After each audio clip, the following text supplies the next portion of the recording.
वैसे तो सिलेबस तो हमने पूरा खत्म कर लिया है हमारे उन्नति बैच के अंदर।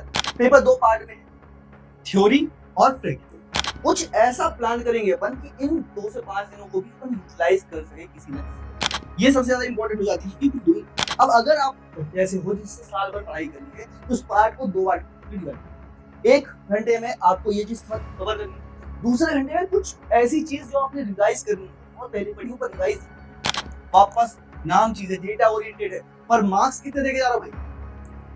40। क्या बोलते हैं इसको? Trinity rule of study. अब ये क्या होता है सर? मेरा मानना ये है बेटा जी, किसी भी चीज को 3 पार्ट में डिवाइड करो और उन 3 पार्ट को धीरे धीरे एग्जीक्यूट करोगे बहुत आसानी से। अगर आपने ये ट्रिनिटी रूल फॉलो किया मेरा, तो आई एम श्योर कि आपके 65 टू 68 मार्क्स 70 में से आएंगे ही आएंगे। हेलो बेटा जी, welcome to YouTube channel of Arivihan, जहाँ पे हम बनाते हैं एमपी बोर्ड के बच्चों के लिए। इसके लिए खासकर एमपी बोर्ड के बच्चों के लिए पूरा का पूरा सिलेबस है ना। हम बिल्कुल फोकस करते हैं हमारे एमपी के छात्र, जिससे हर गांव हर शहर से कोई ना कोई बच्चा टॉपर तो बने, है ना बेटा जी। तो अब इसी पड़ाव में, वैसे तो सिलेबस तो हमने पूरा खत्म कर लिया है हमारे उन्नति बैच के अंदर, और अभी हम उन्नति 2.0 भी लॉन्च कर रहे हैं, जिसमें और भी सारी चीजें रहेंगी। उसमें मॉक टेस्ट भी रहेंगे, नोट्स भी रहेंगे और कई सारी चीजें हम उसमें प्रोवाइड करेंगे, है ना। बट अभी क्वार्टरली एग्जाम निकला और हमने जो इंपॉर्टेंट क्वेश्चन बताए थे बच्चों को, उनसे बच्चों को बहुत हेल्प, और इसीलिए कुछ बच्चों के जब मैसेज आए कि सर हमारा सिलेबस ही कंप्लीट नहीं हो पा रहा, अब तो हमें हमारे महायुद्ध की तैयारी करनी है, तो उन बच्चों के लिए अब हम लेके आए हैं पढ़ने की स्ट्रेटेजी की कैसे हम बचे हुए महीनों में बायोलॉजी का पूरा सिलेबस, क्या होल सिलेबस को खत्म कर सकते हैं। ये हमें करना है। अब सिलेबस अपने आप में भाई कितने 13 चैप्टर्स हैं, और ये 13 चैप्टर्स इन महीनों में, जैसे कि हमारे पास महीने कौन कौन से बचे हैं? अक्टूबर तो हमारा चल ही रहा है। चलो, जो चीज चल रही होती है मैं पढ़ने टाइम में ये मानता हूँ कि वो खत्म मान, अभी पहला वीक चल रहा है, मतलब पहला वीक अक्टूबर का खत्म मान लो, उसमें मुश्किल से 2 या 3 दिन बचे होंगे, है ना। इसके बाद नवंबर आ जाएगा, उसके बाद दिसंबर, और पढ़ने के लिए आपकी जो पढ़ाई है उसके लिए यही तीनों महीने इंपॉर्टेंट है। क्यों भाई? क्योंकि जनवरी में तो आपके प्री बोर्ड चालू हो जाएंगे, आपको टाइम वहां देना है। फेब में आपको बहुत ज्यादा रिवीजन करना पड़ेगा क्योंकि आखिरी वीक से तो एग्जाम चालू है, और ऐसा थोड़ी ना कि सिर्फ बायोलॉजी पढ़ेंगे, दूसरे सब्जेक्ट को भी पढ़ना पड़ेगा, है कि नहीं। तो हमें ये याद रखना बेटा जी कि इन 3 महीनों हमें सिलेबस को खत्म करना है, मतलब हमारे 13 चैप्टर्स को इन 3 महीनों के अंदर ही कवर करना है। अब इसमें भी बहुत दिक्कत है भाई। दिक्कत क्या सर? दिक्कत ये है, एक तो यहाँ पे एक वीक ऑलरेडी जा चुका है, और लास्ट वीक में, अक्टूबर के लास्ट वीक में क्या है? दिवाली। और दिवाली है तो सर 2 से 5 दिन की छुट्टी तो लगेगी, है ना। ऑब्वियसली बात है, घर वाले भी तो परेशान करते हैं, लेकिन हाँ कुछ ऐसा प्लान करेंगे अपन कि इन 2 से 5 दिनों को भी अपन यूटिलाइज कर सके किसी ना किसी तरीके से, ठीक है। साथ ही साथ नवंबर दिसंबर में कई सारे स्कूलों में एनुअल फंक्शन होता है भाई, दिसंबर में, कई में जनवरी में होता है, तो ये मैं प्रिडिक्ट नहीं कर रहा हूँ कि कब होगा, पर होगा। उसमें भी आपके 2 से 5 दिन जाएंगे, है ना। वैसे कुछ स्कूलों में आपको एक्सक्लूड कर दिया जाता है, फिर आपका फेयरवेल आ जाएगा, है ना। बट बेटा फेयरवेल में इतना मत खो जाना कि आगे आने वाले फ्रेशर भूल जाओ, क्योंकि यहाँ से 12th से निकलोगे तो कॉलेज जाके तब तो फ्रेशर मिलेगा। तो जितना सरल तरीके से आपने फेयरवेल बिताया, उतना ही अच्छे तरीके से आप फ्रेशर अटेंड कर पाओगे, ठीक है। तो इस बात का ध्यान रखिए। ऑल दो मैं ये बात मानता हूँ 12th जो है स्कूल टाइम का आखिरी साल है, एंजॉय कर लो, है ना, पर एंजॉय के साथ हमें पढ़ाई करना, ठीक है बेटा जी। तो चलो पहले पेपर को समझते हैं, उसके बाद देखेंगे स्ट्रेटेजी क्या है पढ़ने। अब पेपर में क्या सर? पेपर 2 पार्ट में है, थ्योरी और प्रैक्टिकल। अब सूरज सर आपको भाई इस चीज के लिए तैयार कर सकते हैं, इस चीज के लिए सूरज सर तैयार नहीं कर पाएंगे। क्यों? क्योंकि ये आपके स्कूल के टीचर के ऊपर डिपेंडेंट है। मतलब अगर साल भर आपने टीचर को परेशान किया है, तो अब 3 महीने हाथ जोड़ गए नमस्ते करके रहो, सर आप ही हो जो हो, है कि नहीं। क्योंकि तभी वो आपको 27 टू 29 मार्क्स देगा। और बहुत अच्छे टीचर है, आपने साल भर टीचर की इज्जत की है, साल भर टीचर को प्यार से बात करी है, वो 30 के 30 दे देगा, इस बात की कोई परेशानी नहीं। वैसे स्कूल वाले दे देते, इससे कम तो कभी जाएगा ही नहीं। बेफिक्र रहो, ये तो अपने हाथ में मान। हमें मेहनत करनी है इन 70 नंबर, इन 70 के लिए। और अगर आपने मेरी स्ट्रेटेजी के साथ पढ़ाई करी और सिलेबस को इन 13 चैप्टर्स को इन 3 महीने में इसी तरीके से खत्म किया, तो मेरी बात मान लो, इसमें से हम 65 टू 68 लेके आएंगे ही आएंगे। अब देखो, मैं ये नहीं बोल सकता कि 70 के 70 आएंगे, क्यों आएंगे भैया? 70 के 70 वो ला सकता है जिसने पूरे साल पढ़ाई की, है, वो उसके आ जाएगी। पर अगर आप पढ़ाई अब शुरू कर रहे हो, तो मैं इसकी बात कर सकता हूँ, इसके आगे नहीं ले जाऊंगा, है ना? देखो, झूठ बोलने अलग बात है, ठीक है? तो इतने में आपकी गारंटी करवा सकता हूँ, पर यहाँ भी थोड़ा सा फैक्टर और आता है। अब देखो, मेरा एक सिंपल सा रूल है, ट्रिनिटी रूल, कि हर एक चीज को 3 पार्ट में डिवाइड, और बहुत आसानी से हो जाएगा। अगर मैं यहाँ पे चांसेस की बात करूं कि आपके एग्जाम में नंबर आने के क्या चांसेस है, तो उसमें से बेटा ये 65% चांसेस है आपकी मेहनत, आपके हार्डवर्क से जो मार्क्स आएंगे वो 65% आपके हार्डवर्क से आएंगे। बात समझिए? फिर 25% मेरे हार्डवर्क से, मेरे और आपके स्कूल के टीचर्स के, यानी कि टीचर ने आपके ऊपर कितनी हेल्प की है, टीचर ने आपकी कितनी मदद की, इस पे डिपेंड करता है। बात समझ रहे हो? वहीं पे अब होता है 10% जो है कि है लक। यहाँ पे लक का फैक्टर थोड़ा काम करता है 10%, मैं ये मानता हूँ। क्यों? क्योंकि आज हमने जो सवाल पढ़ा कल वही आ गया, पर ये 10% को हम और रिड्यूस कर सकते हैं। आप अपनी हार्डवर्क से रिड्यूस कर सकते हो, टीचर अपनी हार्डवर्क से रिड्यूस कर सकता है। जैसे हमने क्वार्टरली एग्जाम में कई सारे क्वेश्चंस आपको दिए, उसमें हमने इसी लक वाले फैक्टर को रिड्यूस किया। मोस्ट प्रोबेबल कौन कौन से क्वेश्चन आ सकते हैं, इस चीज को बता के हमने लक वाले फैक्टर को क्या कर दिया, रिड्यूस कर दिया। और जब मैंने ये रिड्यूस कर दिया, तो ये मेरे हार्डवर्क में आ गया और आपके हार्डवर्क में आ गया। तो ये जो ट्रिनिटी रूल है, इसको फॉलो करके चलना है। ये दो हम करेंगे, ये अपने आप हो जाएगा। अगर आपने तरीके से पढ़ाई की तो अपने आप हो जाएगा। वो आपने बात सुनी होगी, भगवान भी उसका साथ देता भाई जो कर्म करता है, अगर कर्म नहीं करोगे तो भगवान भी साथ नहीं देगा। बात समझ होगी, नहीं समझ होगा? तो हम कुछ इस तरीके से टैकल करने वाले हैं। चलिए भाई साहब, सबसे पहले तो अपन देखते हैं कि चैप्टर हमारे हैं कौन। क्या मैं बोला 13 चैप्टर्स, और बेसिकली हमें यहाँ पे ये देखना है कि कौन कौन से चैप्टर्स थोड़ा ज्यादा इंपॉर्टेंट है ना। अब इससे इंपॉर्टेंट से बात ये हो जाती है बेटा जी, कि जो पहले 2 यूनिट ये सबसे ज्यादा इंपॉर्टेंट हो जाती है, क्योंकि दोनों में 3-3 चैप्टर्स हैं और 16 मार्क्स के आते हैं। ऑल्दो जो ये बीच वाली है 4, 5, 6 ये थोड़ी लेंथी, क्योंकि जेनेटिक्स आ जाती है ना।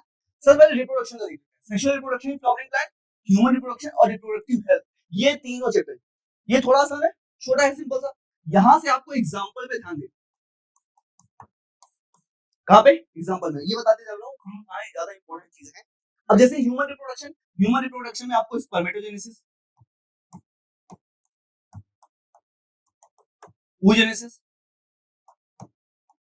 और साथ ही साथ मेल रिप्रोडक्टिव सिस्टम और फीमेल रिप्रोडक्टिव सिस्टम के डायग्राम पे ज्यादा ध्यान देना है, यहाँ से ज्यादा आएगा। वहीं पे ऊपर देखोगे तो यहाँ पे ज्यादा क्या आएगा, माइक्रोस्पोरेजेंसिस। क्या माइक्रोस्पोरेजेंसिस से चांसेस बढ़ेंगे, साथ में मेगास्पोरेजेंसिस से चांसेस बढ़ेंगे, और triple fusion, syngamy, double fertilisation, seed कैसे बनता है, इन सब चीजों पे बात है ना, पॉलीएम्ब्रियोनी और ये सारी बात। अब ये चीज टोटल 16 मार्क दे रही है कि नहीं? अब यहाँ देखो, principle of inheritance, genetics and evolution का ये चैप्टर थोड़ा लेंथी है, आई नो, पर यहाँ से आपको बड़े मार्क्स मिलते हैं। याद रखना, बड़े मार्क्स क्यों बोल रहा हूं मैं, क्योंकि यहाँ से हो सकता है रेयरली कोई सा 4 या 5 नंबर का क्वेश्चन आए, पर यहाँ से जरूर बनेगा 4 से 5 नंबर का क्वेश्चन। तो इसलिए इंपॉर्टेंट हो जाता है प्रिंसिपल ऑफ इनहेरिटेंस, वेरिएशन और मॉलिक्यूलर बेसिस ऑफ इनहेरिटेंस। जैसे कि यहाँ पे क्या जैसा मेंडल्स लॉ पूछ सकता है,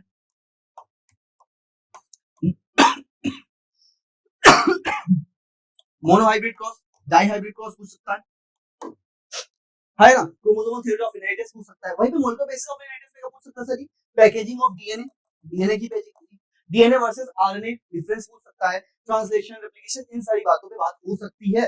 वहीं पे इवोल्यूशन अपने आप में ये भी बहुत इंपॉर्टेंट सवाल हो जाता है, या कह सकते हैं चैप्टर हो जाता है। यहाँ से सवाल ज्यादा बनेंगे, जैसे कि यहाँ पे रिप्रोडक्टिव हेल्थ से बने, यानी कि यहाँ पे भी हमें एग्जाम्पल पे ध्यान देना है। इस पे एग्जाम्पल पे ध्यान देना, मतलब कि 2 चैप्टर यहाँ पे हमारे इंपॉर्टेंट है। तीसरे चैप्टर, चैप्टर नंबर 3 और चैप्टर नंबर 6, ये क्या है, थोड़ा एग्जाम्पल वाले, थोड़ा डेटा रिलेटेड। बात समझ लो, यहाँ पे हमें याद करने की जरूरत है, मतलब इन पे फोकस करना थ्योरी पे, यहाँ पे ज्यादा फोकस करना आप इस पे एग्जाम्पल पे, क्योंकि अगर एग्जाम्पल पता है भाई तो इन चैप्टर्स को टैकल कर लो। ठीक है बेटा जी, चलिए आगे देखते हैं बाकी के 7 चैप्टर कौन से हमारे। ये देखो, ये है human health and disease and microbes in human welfare. Basically biology in human welfare की बात हो रही है। अब ह्यूमन हेल्थ एंड डिसीज में यहाँ भी बात वही होती है, डिसीज और उनके पैथोजेंस याद होने चाहिए। माइक्रोब्स पूरा, ये दोनों के दोनों चैप्टर किससे रिलेटेड है, एग्जांपल, वापस नाम चीजें डेटा ओरिएंटेड है, पर मार्क्स कितने देके जा रहा भाई, 40। और सेम चीज होती है हमारे ऑर्गेनिज्म एंड पॉपुलेशन, इकोसिस्टम और बायोडायवर्सिटी कंजर्वेशन पे। क्यों? क्योंकि ये भी वही चैप्टर है, ये भी डेटा ओरिएंटेड है और ये भी 12 मार्क्स के दिए जाएंगे। मतलब कि अगर आप नोटिस करो तो 26 मार्क्स यहाँ पे डेटा ओरिएंटेड है टोटल, और पीछे भी 2 चैप्टर हमें डेटा ओरिएंटेड देखने को मिले, रिप्रोडक्टिव हेल्थ और इवोल्यूशन। यहाँ भी क्या आएगा आपके एग्जांपल पे क्वेश्चन ज्यादा आंसर देंगे, है ना। मतलब कि अगर मैं उसके ज्यादा नहीं थोड़े ले लेता हूँ तो 32 मार्क्स के आपके एग्जांपल वाले ही चैप्टर्स हो गए। मतलब कि आधा, 70 में से आधा, 32, 35 होना चाहिए था लेकिन 32, आधा आपका किस पे ओरिएंटेड है भाई साहब, एग्जांपल पे, वहीं से ड्रिवन रहेगा, ये बात हम ध्यान में रखेंगे, ठीक है। अब बची हमारी सिर्फ और सिर्फ एक यूनिट जिसको हम बोलते हैं बायोटेक्नोलॉजी। अब ये थोड़ा सा दिमाग आपका लगवाएगी जैसे जेनेटिक्स में लगाएगा, लेकिन आपको मार्क्स देगी जाएगी 12। और इसमें भी जो आपका ये एप्लीकेशन वाला है, यहाँ से डेटा बहुत आता है ना। जैसे ह्यूमिलिन हो गया आपसे, और क्या हो सकता है आपसे, बीटी टॉक्सिन पूछ सकता है, ये सारी चीजें यहाँ से आपको देखने को मिलेंगी, ठीक है बेटा जी। तो ये हमें अब समझना है कि कैसे पढ़े, ये तो थे चैप्टर्स, पढ़े कैसे। तो बेटा जी उसके लिए भी है मेरे पास एक ट्रिनिटी रूल, क्या मैं इसको बोलता हूँ ट्रिनिटी रूल ऑफ स्टडीज।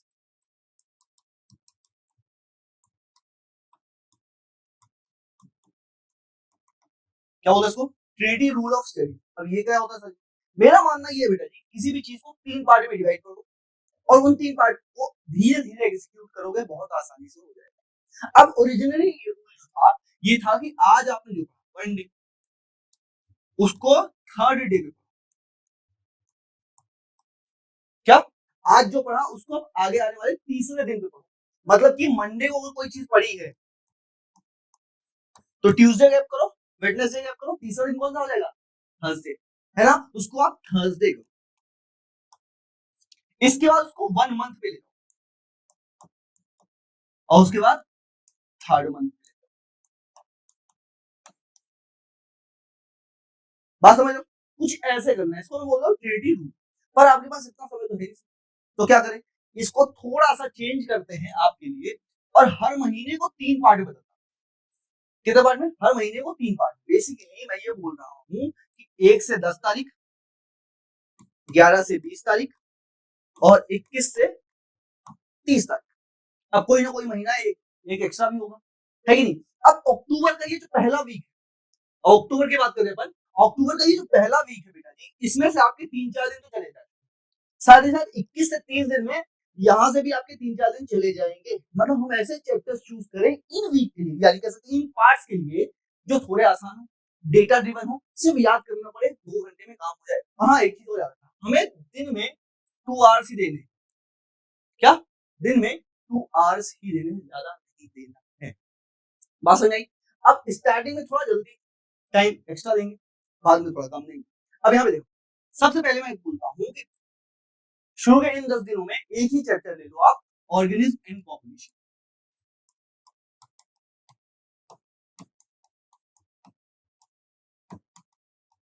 और अगर दिन में 2 घंटे भी पढ़ते हो तो बहुत जल्दी हो जाएगा, समझ रहे हो, बहुत जल्दी हो जाएगा। मैं ये बोल रहा हूँ कि आपके 5 दिन भी चले गए होंगे, अगर 2 दिन भी बचे हुए हैं हफ्ते के, या 3 दिन भी बचे हुए हैं, तो भी आसानी से तुम कर सकते हो, बात समझ लो।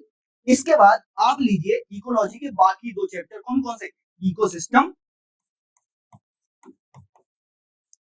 और कौन सा बेटा जी, बायोडाइवर्सिटी। आपने यहाँ पे लीजिए, अगर आपको याद हो तो टोटल 12 मार्क्स के थे, ये आपकी इकोलॉजी यहीं पे खत्म हो गई। सर इस वीक में क्या करें, अब इस वीक में बेटा जी आपकी क्या क्या है, आपकी दिवाली। पर इसमें कोशिश आपको करना है कि दिवाली की छुट्टियों में आप सुबह उठ के 2 घंटे पढ़ लो, बात समझ लो, उठ के पढ़ लो, क्योंकि शाम को पूजा पाठ होगी, कोई ऐसा होता नहीं है जल्दी होगी, सुबह सुबह उठो, मम्मी उठाए चलो पहले पूजा करेंगे, हाँ ये जरूर मम्मी कराएगी, चलो भैया साफ सफाई करवानी है, थोड़ी बहुत साफ सफाई कराओ, छत पे चले जाओ, गार्डन्स में चले जाओ, कहीं ना कहीं थोड़ा सा वक्त आपको निकालना पड़ेगा पढ़ने के लिए, ठीक है। तो यहाँ पे मैं बोलता हूँ कि आप 2 चैप्टर ले लो, एक है इवोल्यूशन और दूसरा है माइक्रोब्स इन ह्यूमन वेलफेयर। अब ये दो चैप्टर्स बेटा जी क्या है, इवोल्यूशन थोड़ा सा ट्रिकी हो सकता है, पर माइक्रोब्स डायरेक्टली माइक्रोब याद करो, कहाँ यूज हुआ ये याद करो, साथ ही साथ इनमें होमोलॉगस एनालॉगस आर्गन इनके सबके एग्जांपल के बेसिस पे चीजें कर सकते हो, मतलब कि ये चीज पुल ऑफ की जा सकती है अगर मेहनत की गई तो, अगर मेहनत नहीं करोगे तो पुल ऑफ नहीं हो पाएगी, पर करनी पड़ेगी। पर यहाँ पे हमने बोला कि ये 2 आवर्स में आपको ये करना ही करना, ठीक है।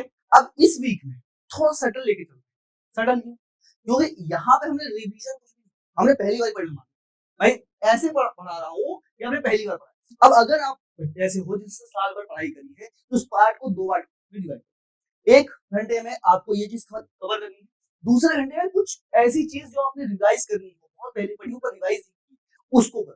पर अगर आपने पढ़ाई ही अब शुरू की तो सिर्फ 2 घंटे इन चैप्टर्स को ही दो, अक्टूबर के अंदर आपके ये चैप्टर्स खत्म होने चाहिए, मतलब कि यहाँ पे आपके तैयार हो रहे 5 चैप्टर्स, कितने 5 चैप्टर्स, और ना करके 22 मार्क्स तो लेके जा ही रहा है लगभग, if I am right 22 marks तो मिल ही रहे हैं, 12 किसके इकोलॉजी के, 5 यहाँ से मालूम मिल रहे हैं, 22 मार्क्स मिल रहे हैं, यानी 1/3 हमने एक महीने में कवर कर लिया लगभग, है कि नहीं। तो इस बात को ध्यान रखिए बेटा जी कि अक्टूबर में हमें ऐसे पढ़ाई करनी है।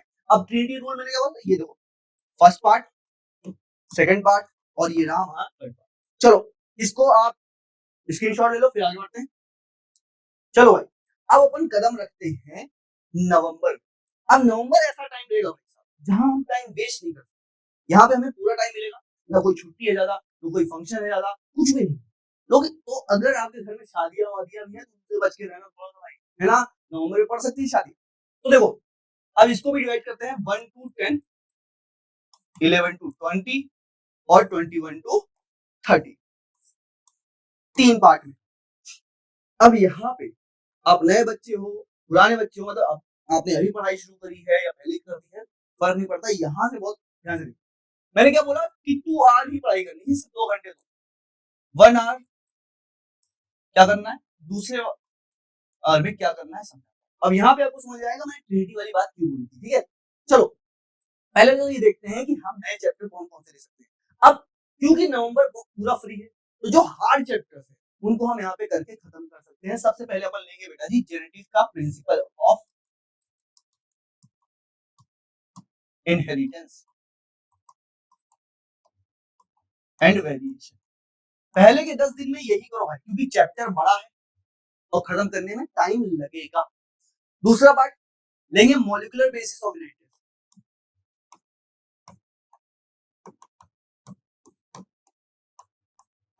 अब ये दोनों के दोनों चैप्टर क्या है बेटा जी, बड़े बड़े हैं, मतलब कि ये 10 दिन ले लेंगे। साथ में तीसरे पार्ट में आप कर सकते हो बायोटेक के दोनों चैप्टर, बोथ में से प्रिंसिपल भी कर सकते हो यहाँ पे और एप्लीकेशन भी यहाँ पे पुल ऑफ किया जा सकता है अगर आपने पढ़ाई तरीके से करी। एक ये जो 10 दिन का गैप है इसमें कर सकते हो, पर एक घंटे पढ़ना है सर, दूसरे घंटे में क्या करना है, दूसरे घंटे में याद करो पिछले अक्टूबर में 1 से 10 के बीच में हमने क्या पढ़ा था, ऑर्गेनिज्म एंड पॉपुलेशन, उसको यहाँ पे रिवाइज।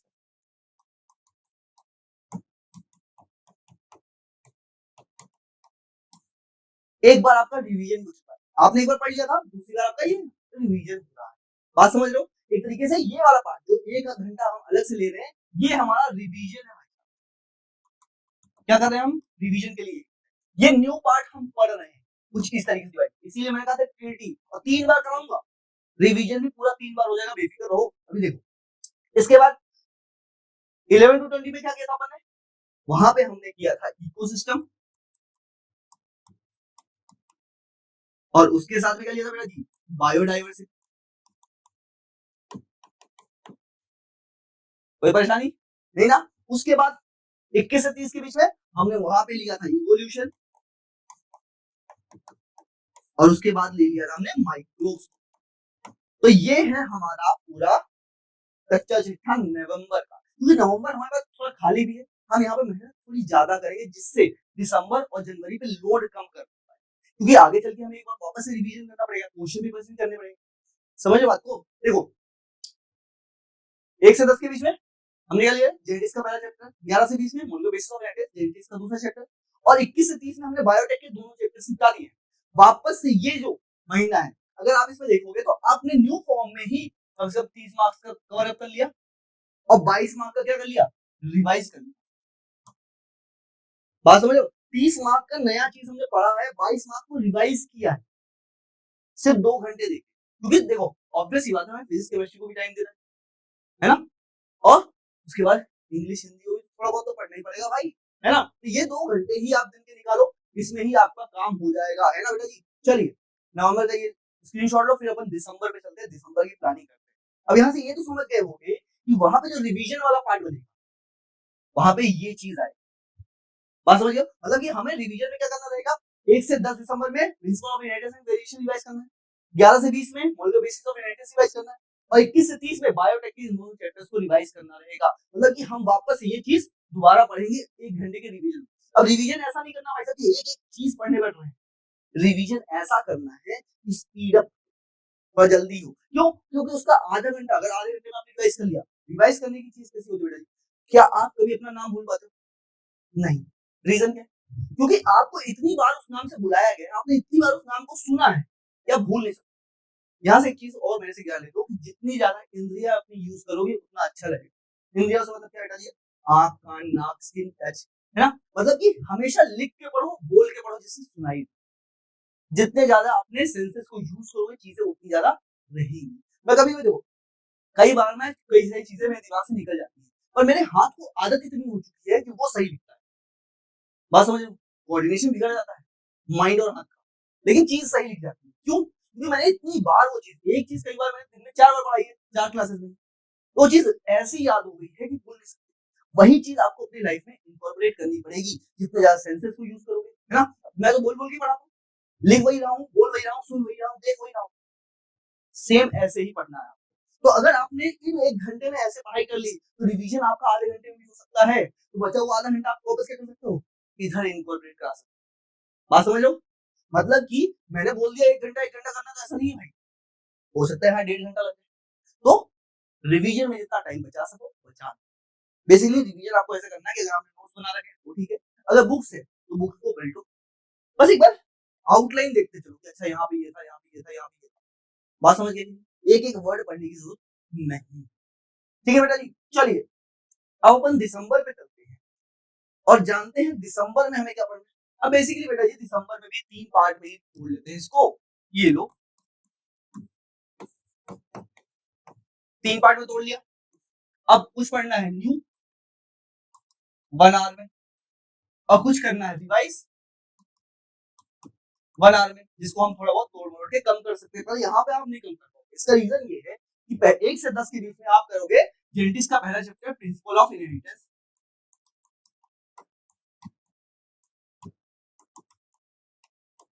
दूसरे में क्या करोगे बेटा जी, दूसरे में आप करोगे मॉलिक्यूलर बेसिस ऑफ इनहेरिटेंस, और ये दोनों के दोनों बहुत ज्यादा क्या है,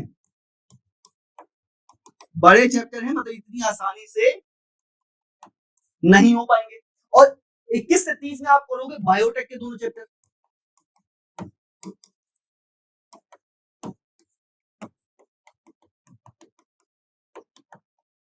तो ये रिवाइज आपको 1 घंटे पूरा देना पड़ेगा। इसका रीजन ये है बेटा जी कि हमें ठीक से करना है, और ये चैप्टर थोड़ा सा बड़ा हो गया है, इसलिए अगर आप तरीके से रिवाइज करोगे तो बेटर रहेगा, है ना। अब बचे हुए बाकी हुए टाइम देखो, हमने छोड़ क्या रखा है, हमने एक चैप्टर छोड़ रखा है बायोलॉजी इन ह्यूमन वेलफेयर से, कौन सा, आपका ह्यूमन हेल्थ एंड डिसीज। और क्या छोड़ रखा है बेटा जी, हमने छोड़ रखा है, हमें करना है ह्यूमन हेल्थ एंड डिसीज। अब यहाँ पे मैं ले लेता हूँ ह्यूमन हेल्थ एंड डिसीज। अभी सिर्फ एक चैप्टर क्यों ले रहा सर, उसका रीजन ये है बेटा जी, अभी आप पिछले महीने ही आपने बहुत भारी भारी चैप्टर्स पढ़े, तो एक वीक का थोड़ा सा हम कह सकते हैं 1 से 10 का रेस्ट लो। वीक में क्यों बोल रहा हूँ, बार बार वीक क्या जा रहा है यार, क्योंकि वीक में डिवाइड करने की आदत है, लेकिन आपके लिए 10 दिन का गैप बनाए जिससे इतनी पढ़ाई है ना। तो इन 10 दिनों में आपको सिर्फ ह्यूमन हेल्थ डिसीज करना है, पर इसको रिवाइज तरीके से पिछले में, क्योंकि यहाँ से ज्यादा चांसेस बढ़ेंगे क्वेश्चन ना। इसके बाद देखो यहाँ पे आपको लेना है sexual reproduction in flowering plants.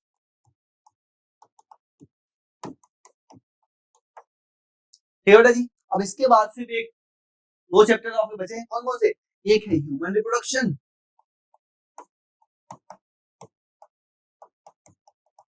और रिप्रोडक्टिव हेल्थ। और ये बात तो पता ही भाई, ह्यूमन रिप्रोडक्शन रिप्रोडक्टिव हेल्थ एक साथ पढ़ोगे आसानी से हो जाएगा। साथ ही साथ सेक्सुअल रिप्रोडक्शन, फ्लावरिंग प्लांट और ह्यूमन रिप्रोडक्शन से आपके डायग्राम आने के चांसेस बहुत ज्यादा रहेंगे, तो उस पर भी ध्यान देना है। और उसके बाद आपको principle of inheritance and variation loss पे ध्यान देना है, और मोनोहाइब्रिड और डाइहाइब्रिड क्रॉस पे भी ध्यान देना है, उनके फिनोटाइपिक रेशियो और जीनोटाइपिक रेशियो, इन सारी बातों पे ध्यान देना है। तो ये है हमारा दिसंबर का। अब यहाँ पे अगर आप एक आध दिन चले भी गए, नहीं भी कर पाए, पढ़ाई नहीं हो पाई, तो भी चल जाएगा, बेफिक्र रहना, है ना। चलो बेटा जी, अब अपन जंप करते हैं जनवरी पे। अपन जनवरी पे जाने क्योंकि सिलेबस तो खत्म हो गया, सिलेबस तो एक बार कर लिया अपन ने ना। अब क्या करें सर? अब उसको ऐड करेंगे अपन दो पार्ट। इसको हम जनवरी को तोड़ेंगे दो पार्ट, सिंपल दो पार्ट, सिर्फ दो पार्ट। जनवरी को हम तोड़ेंगे 1 से 15 और 16 से 30 के बीच। सर ऐसा क्यों? ऐसा इसलिए बेटा जी क्योंकि मुझे एक बार आपको वापस रिवाइज कराना है और एक बार प्रैक्टिस करना है। तो सबसे पहले हमने इन 3 महीनों में अपने आप को कितना जाना, कितना आंका, वो चेक। ठीक है, 15 दिन, कितने? 15 दिन। हो सकता है यहाँ पे आपके प्री बोर्ड भी चालू हो चुके हो, है ना। इसीलिए आपको डेली काम करना है, कोई सा भी चैप्टर पकड़ो, उसका चैप्टर वाइज मॉक टेस्ट दो। कैसा देना है? Mock test chapter wise. 13 chapter, अगर एक चैप्टर का भी को एक दिन में आप करते हो तो 13 दिन में कंप्लीट हो जाएगा, है ना। आसानी से 13 चैप्टर वाइज मॉक टेस्ट दिए जा सकते हैं, हर एक चैप्टर के लिए एक। वहां से आपको ये जज करना है कि किस चैप्टर में कौन से टॉपिक से आपका सवाल गलत हुआ, कौन सा नहीं बना। यहाँ पे 3 कैटेगरी होती है, देखो। एक होता है किया ही नहीं, एक हो सकता है किया पर अधूरा, और दूसरा है गलत, कि किया पर गलत हो गया। तो ये जज करना है। जो किया ही नहीं उसको कवर अपन बाद में करेंगे। सबसे इंपॉर्टेंट इसमें बेटा जो किया पर अधूरा, मतलब आता था और किसी चांसेस की वजह से गड़बड़ हो गया, है ना। मतलब आधा अधूरा आंसर लिख पाए, मतलब कुछ चीजें तो हमें याद थी, कुछ चीजें हम भूल गए। तो सबसे पहले इसको आप एड्रेस करोगे, इसको कंप्लीट करोगे डेली, क्या डेली। इसके बाद गलत, मतलब आपने इतनी हिम्मत तो दिखाई कि अटेम्प्ट कर सके। अगर आपने इतनी हिम्मत दिखाई कि अटेम्प्ट कर सकते हैं तो सही भी कर सकते हैं। दूसरी चीज आप इसको एड्रेस करोगे और एट लास्ट आप देखोगे कि जो मुझसे बना ही नहीं भाई, क्या रीजन थे। ये सारे रीजन को आप लिख के रखो। आप हर चैप्टर के एक बना लेना, उस पर लिख के रहना चाहिए, टॉपिक में दिक्कत आई थी, ये क्वेश्चन मेरे से बना नहीं था। अब इन बच्चे हुए 15 दिन का हिसाब यहाँ पे, मतलब कि आपने जो भी सीखा इन 15 दिनों में चैप्टर वाइज मॉक टेस्ट देके उनको एड्रेस किया जाएगा। 13 चैप्टर्स आराम से 13 दिन निकाले जा सकते हैं रिवाइज। अब इस बार रिवाइज कैसा? इस बार मुझे पूरा चैप्टर रिवाइज नहीं करना है, मुझे यहाँ से मैंने जो डाटा कलेक्ट किया कि मुझसे क्या बन नहीं रहा है, इस पे मुझे ज्यादा ध्यान देना है, क्योंकि जो आपने किया ही नहीं उस पर ज्यादा ध्यान दो। किया पर अधूरा मतलब कुछ चीज भूल गए थे, उसको रिवाइज करें, आपसे आसानी से हो सकता है। गलत मतलब कि दिमाग कुछ उस मेंटली स्टेट नहीं था, या कोई और रीजन हो सकता है, कोई गलत चीज याद रहेगी, वो सब आसानी से सुधारा जा सकता है। बस चैप्टर वाइज 13 दिन में 13 चैप्टर खत्म किए जा सकते हैं, फिर भी 2 दिन बच गए आपके। बात समझ रहे हो? और यहीं पे आपका सेकंड रिवीजन भी हो गया।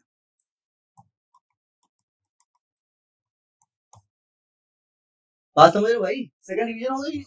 पर यहाँ पे एक चीज आप और मिस कर गए, यहाँ पे एक चीज ये मिस कर गए कि ट्रिनिटी रूल हमारा बोलता है कि आपने जो दिसंबर में पढ़ा उसको जनवरी में पढ़ो। तो साइड में एक 1 आवर डेली आपको अलग से निकालना पड़ेगा, 11 से 15 से 16 से 30 तक, मतलब कि 1 से 10 के बीच में, और 11 से 20 के, और 21 से 30 में, एक एक घंटा या आधा घंटा भी निकालोगे तो चलेगा। यहाँ पे आपको कर लेना है किसको? ह्यूमन हेल्थ एंड डिसीज को रिवाइज, और यहाँ पे sexual reproduction in flowering plant को, और यहाँ पे क्या? रिप्रोडक्टिव हेल्थ और ह्यूमन रिप्रोडक्शन।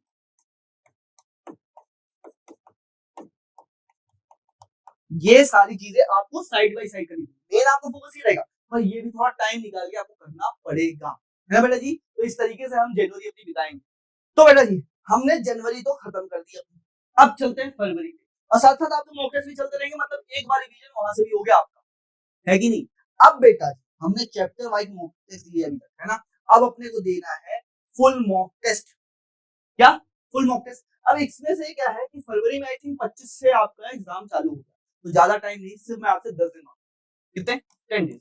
फरवरी में सिर्फ आपको बायोलॉजी को 10 डेज देने हैं, और अगर आप उदार इंसान, अच्छे इंसान हो, तो 12 दिन दे देना भाई, है कि नहीं। तो 10 से 12 दिन, और 10 से 12 दिन में एक फुल मॉक टेस्ट। टोटल आप 12 मॉक टेस्ट करेंगे। कितने? 12 मॉक टेस्ट करेंगे। और मैं ये बोलता हूँ मॉक टेस्ट जब भी करो गलतियां करो, मेरा ये मानना, क्योंकि देखो आपने जो चीज तुक्के में सही कर दी वो आप दोबारा नहीं पढ़ो, उसको नहीं देखो। लेकिन आपने जो गलत कर दी उस पर दिमाग दौड़ा सकते हो ना, यार गलत कैसे हुआ, और अगर आपने उस चीज को दोबारा पढ़ा तो दोबारा गलती नहीं होगी। ये मेरा ये वो फॉर्मूला भाई, कि अगर मैंने एक सवाल किया भाई, मान चलो 10 सवाल, 2 सवाल मैंने सही कर दिए, 5 सवाल मैंने गलत कर दिया, और 10 सवाल 10 है, 3 सवाल छोड़ दिए, किए ही नहीं। अब मैं इन दोनों पे ध्यान क्यों दूं? जो मैंने सही कर दिए तो मेरे को आते हैं ना, पर हाँ जो मैंने गलत कर दिए वो मैं वो पढ़ सकता हूँ। अब मैंने पढ़ लिया तो ये 5 तो गलत नहीं हो सकते, अगली बार ये दोनों के गलत होने के चांसेस बढ़ जाएंगे भाई, पर ये 5 तो गलत नहीं कर, बात समझ रहे हो। इसीलिए मैं ये बोलता हूँ गलतियां करो, जितनी ज्यादा गलतियां करोगे ना मॉक टेस्ट में, मॉक ऐसा नहीं कि बोर्ड में गलतियां करने लग जाओ, मॉक टेस्ट में जितनी गलतियां करोगे उतना ज्यादा सीखोगे। अब अपन थोड़ा लेट हो चुके हैं, पर मेरा फंडा यही है भाई कि हर महीने आपको कम से कम 3 से 4 मॉक टेस्ट देने चाहिए, हर संडे एक मॉक टेस्ट पकड़ लो। और ये जो मैंने पूरा फंडा दिया ना भाई, इसमें बीच में संडे जरूर आएगा, तो संडे तरीके से यूटिलाइज करना जिससे बाकी दिनों पे बर्डन कम रहे। बात समझ लो, किसी दिन मम्मी ने बोल दिया जाओ सब्जी ले आओ, तुम आधे घंटे तक सब्जी ले रहे हो, पता चले मम्मी ने बोला धनिया भी लेके आओ, 15 मिनट धनिया वाले से लड़ रहे हो, है कि नहीं। तो उस सब चीजों को संडे को कवर अप करना है, अगर कवर अप नहीं करोगे तो दिक्कत हो जाएगी। और इसके बाद जो बचे हुए 15 दिन रहेंगे 25 तक, क्योंकि बाकी सब्जेक्ट को भी ध्यान देना है, तो उस पर फोकस करना, और आखिरी दिन पे थोड़ी कमी पढ़ाई करना भाई, है ना, क्योंकि पता चले जो पूरा पढ़ा था आखिरी दिन में पूरा भूल रहे हो। ठीक है बेटा जी, तो हमें कुछ इस तरीके से अपनी पढ़ाई को मेंटेन रखना है। एंड अगर आपने ये ट्रेडी रूल फॉलो किया मेरा, तो आई एम श्योर कि आपके 65 टू 68 मार्क्स 70 में से आएंगे ही आएंगे। और बचे हुए 30 में से अगर आपने मान लेते हैं किसी से लिहाज में बहुत ज्यादा परेशान किया अपने टीचर को, तो मान लो 26 मार्क्स देगा, 25 से 26 दे देगा वो, मतलब कि 2 मार्क्स अगर यहाँ कट रहे हैं 4 मार्क्स वहां कट रहे हैं, तो भी आपके 95 टू 98 बन रहे हैं भाई साहब। बात समझ लो, है कि नहीं। तो ये फंडे अपनाओ लाइफ में, और अगर आपके हिसाब से आपके टाइम टेबल के हिसाब से मेरा नहीं बैठ रहा तो इसको थोड़ा सा ट्विस्ट करो पर यूज करो, है ना बेटा जी। तो मैं मिलता हूँ अब आपसे फिर किसी और लेक्चर के साथ, जहां पे मैं कुछ और आपको रिफाइंड दूंगा। तब तक के लिए गुड बाय।